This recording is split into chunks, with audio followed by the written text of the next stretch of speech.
Donc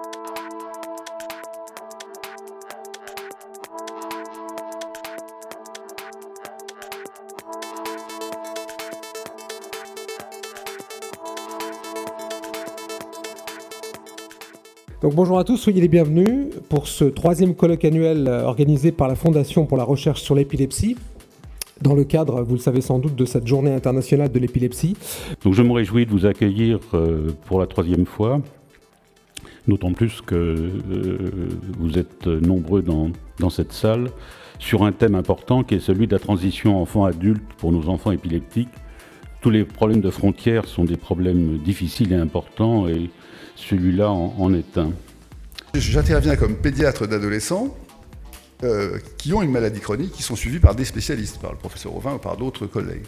Donc mon approche est d'abord de savoir comment il va comme adolescent. Où est-ce qu'il en est sur sa croissance, sur sa puberté, sur son autonomie vis-à-vis des parents, sur son projet de vie. Bien souvent, l'arrivée de la maladie, ou que ce soit dès la naissance, ou arrivé dans l'enfance, ou que ça frappe comme ça brutalement l'adolescence, ça va interrompre les projets de vie. Et puis beaucoup de familles sont finalement très traumatisées par la maladie et sont arrêtées sur le fait que voilà, on se débrouille, on fait face, on survit, mais finalement on n'arrive plus à construire. Donc moi comme médecin d'adolescent, ce qui m'intéresse, c'est de remettre une dynamique là-dedans en disant oui, ok, il y a la maladie, etc., mais il y a quand même les autres curseurs, où est-ce que vous en êtes? Les adolescents, si on leur demande ce qu'ils veulent, c'est moi je veux être normal comme les autres. C'était le 24 décembre, le jour de Noël. Et donc je suis tombée, je me suis réveillée, j'ai vu les pompiers chez moi. Et je comprenais pas du tout ce qui se passait, j'étais complètement à l'ouest.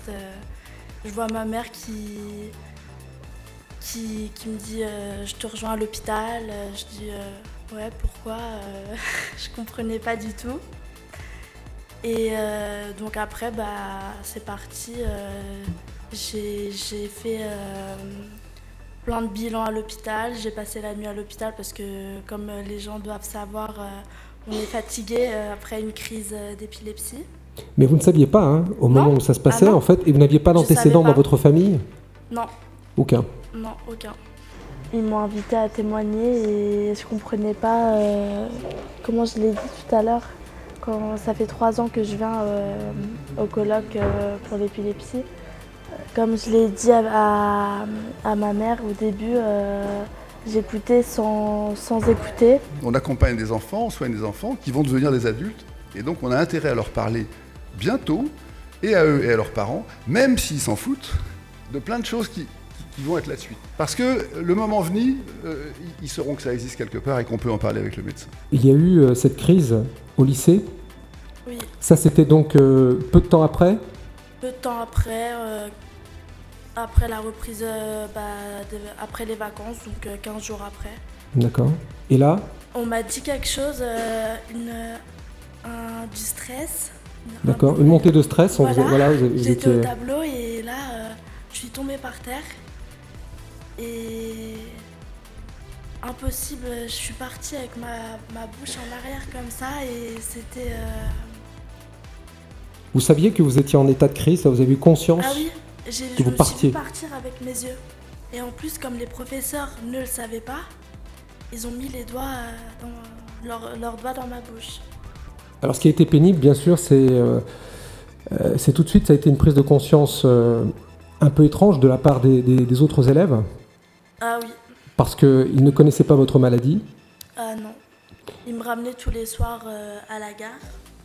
Voilà. Donc vous veniez une vie normale, on va dire, de... Voilà. Et là, un soir, on m'a dit, à partir du moment où j'ai fait la crise au lycée, on m'a dit je vais plus te ramener, je vais plus te prendre dans ma voiture parce que tu es épileptique. Ce que je veux dire par là, c'est que notre rôle à nous, de médecins, c'est de soigner d'abord. Et soigner, c'est pas seulement prescrire un médicament pour soigner l'épilepsie, c'est empêcher qu'il y ait des crises. Soigner, c'est en effet accompagner la prise en charge de cette maladie pour faire en sorte qu'elle n'handicape pas, qu'elle n'empêche pas une vie normale. Mais dans tous les cas, quel que soit le type, sensible au traitement, ne fait pas de crise ou fait des crises malgré le traitement.